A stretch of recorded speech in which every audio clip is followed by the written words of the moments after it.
ალექსანდრე მიშელაშვილი 37 წლის. დავიბადე დუშეთში, სკოლა დავამთავრე ასევე ამ ქალაქში.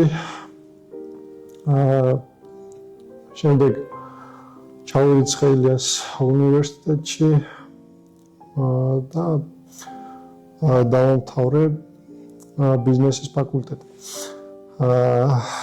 მოკლედ წერას რაც შეეხება დავიწყე შედარებით გვიან.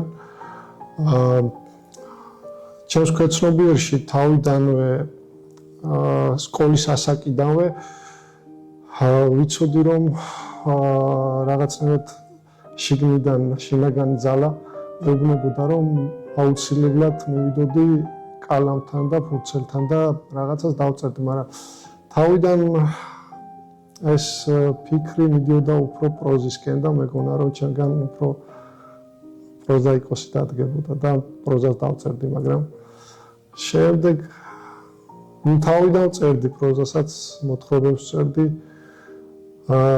კონვენციურ ლექსს 1000 რაღაცას შევეჭიდე, ასე რომ ვთქვათ. საბოლოოდ აღმოჩნდა რომ ჩემი თავი ვიპოვე მინიმალისტურ პოეზიაში.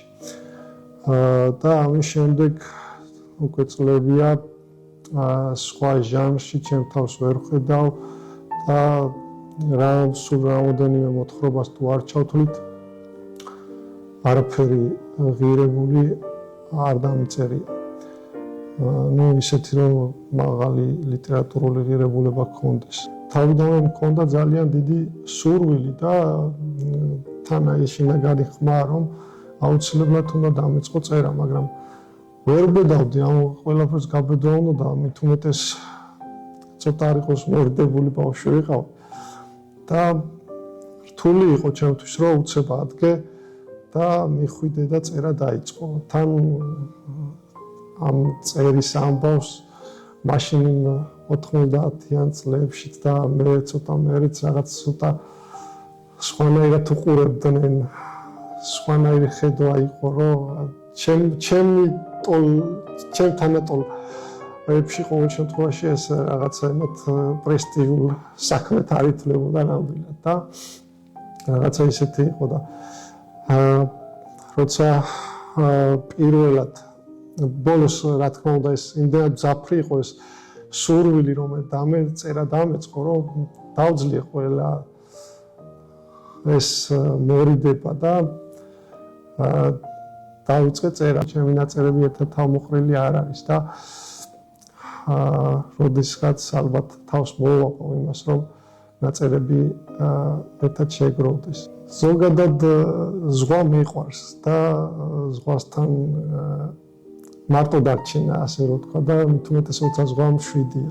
ეს რაღაც სხვანაირ განცდას იწვევს ჩემში და პირველი შეხება ჩემ ბათუმთან მოხდა სკოლის ასაკში, როცა ჩემს თანაკლასელებთან ერთად ექსკურსიაზე წამოვედი და ის ორი დღე ვიყავით მასში დარჩენილი და დღემდე თითოეული კადრი, თითოეული მასშტაბელი ჩვენი ყველა გადაადგილება და ასე შემდეგ მახსოვს და ჩემს მეხსიერებაში აღბეჭდილია და აი ასოცირება ყველაზე მეტად მაინც როცა ბათუმს და აჭარას ახსენებენ ზურაბ გორგილაძესთან ასოცირდება უფრო ჩემთვის აჭარა და მის შემოქმედებასთან და აი ყველაზე მძაფრად მაინც აჭარას გძნობ მაშინ როცა მის შემოქმედებას კითხულობ და ვეცნობ. ლიტერატურული საღამოები და ფესტივალები და ზოგადად აქტივობა მარტო ბათუმს კი არა მთელ საქართველოს სჭირდება და ეს რაც ბათუმში ხდება ეს ფესტივალი მარტო ბათუმისთვის არ არის, ეს არის მთელი საქართველოსთვის და ამის გამოძახილიც არის ალბათ ის რომ ჩვენ მე დუშეთიდან ჩამოვედი ბიჭები და მონაწილეები, გოგონები სხვადასხვა საქართველოს სხვადასხვა კუთხიდან სტუმრობენ ბათუმს და ჩამოვიდნენ და თავიანთი შემოქმედება გააცნეს ფართო საზოგადოებას და სჭირდება ქვეყანას სჭირდება ყველაფერს თავი დავანებოთ, იმიტომ რომ ლიტერატურას შეუძლია შეცვალოს ადამიანის ცნობიერება. რას უსურვებ ეს აუცილებლად უნდა გაგრძელდეს მომდევნო წლებში. აუცილებელია რომ მსგავსი ფესტივალები და ეს მარტო ბათუმში არ უნდა ხდებოდეს რა, სხვადასხვა ქალაქები აუცილებლად უნდა მოიცვას და სხვა ქალაქებშიც აუცილებლად უნდა ჩატარდეს. წავიკითხავ ისევ და ისევ მინიატურული პოეზიიდან რამდენიმე მინიატურას ხარისხებზე რომ სალოცავად საანთლებ ყელთან მიტანილ დანას როგორ არ მიენდობა ალბათ ფიქრობს რომ ამ დასაბმელ ბაწარს შეაჭრი შვილიშვილების მოლოდინში დაპატარავდნენ თავშესაფარში მოქსოვილი შალის წინდები ნუ წამოგწდება თისნაკადულთან რომ გზად იმდენად გაიზარდა ბავშვი დაახრჩო რომის ღრიალზე ჭრიჭინები მაინც მღერიან რომ შეახსენონ ბრძანებელი მხოლოდ ღმერთია უფლის გვირგვინი ვიყავიო ამბობს ეკალი და ყვავილები არ უჯერებენ